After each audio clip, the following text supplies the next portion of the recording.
पान खवाऊं। चलना भेजरी के बाजार मारा जाते पान खवा देना।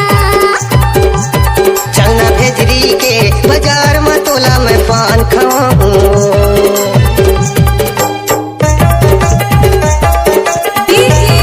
कमलेश धुर्वे एक्सक्लूसिव।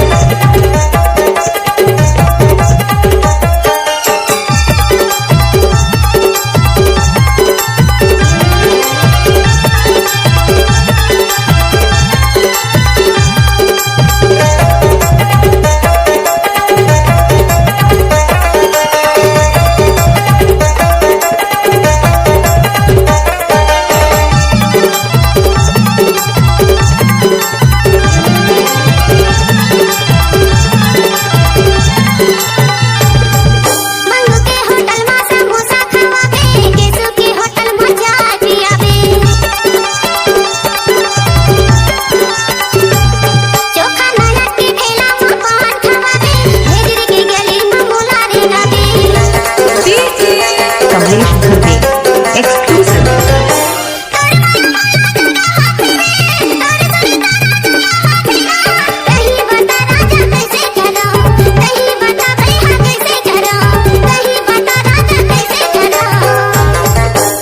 चलना भेजरी के बाजार में तोला मैं पान खवाऊं। चलना भेजरी के बाजार में तोला मैं पान खवाऊं।